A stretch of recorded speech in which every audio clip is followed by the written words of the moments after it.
کہ آپ صلی اللہ علیہ وسلم اتنے بڑے بلند مقام پر فائز ہیں کہ ان کا کوئی ثانی نہیں. مختصر سی بات یہ ہے کہ اللہ کے بعد سب سے بڑی ہستی آپ صلی اللہ علیہ وسلم ہے. بعد از خدا بزرگ توئی، قصہ مختصر. آپ کو درود شریف کی ضرورت نہیں ہے. جو شافعی میشر ہیں ان کو کس چیز کی ضرورت ہے؟ دراصل جو ہم درود شریف بھیجتے ہیں، درود پڑھتے ہیں آپ صلی اللہ علیہ وسلم پر، تو یہ بھی شکر گزاری کا ایک انداز ہے کہ آپ صلی اللہ علیہ وسلم نے ہم پر ایک اتنا بڑا احسان کیا کہ رب تعالیٰ کا سچا پیغام ہم تک پہنچا دیا. خود تکلیفیں اٹھا کے وہ پیغام ہم تک پہنچایا. تو ہم آپ صلی اللہ علیہ وسلم پر اس شکر گزاری کے نتیجے میں اور تو کچھ ہم کر نہیں سکتے، تو درود و سلام ضرور بھیجتے ہیں. اسی طرح رب تعالیٰ کی شکر گزاری اگر اور طریقے سے نہیں کر سکتا میں، تو کم سے کم اسے میں رب مانتے ہوئے رب تو کہہ دوں.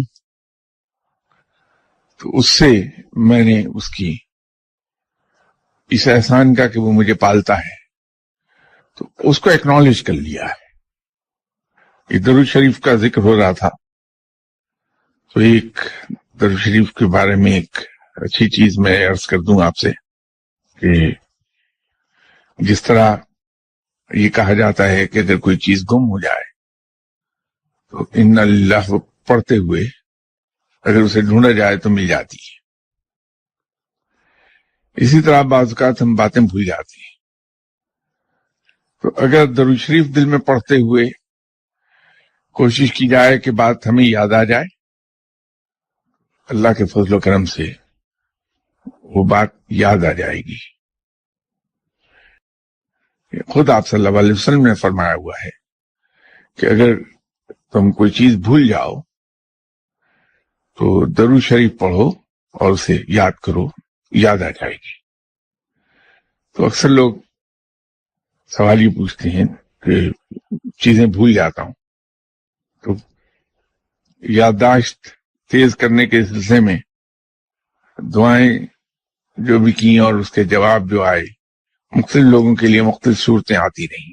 تو اس میں زیادہ تر جو صورتیں تھیں وہ تھیں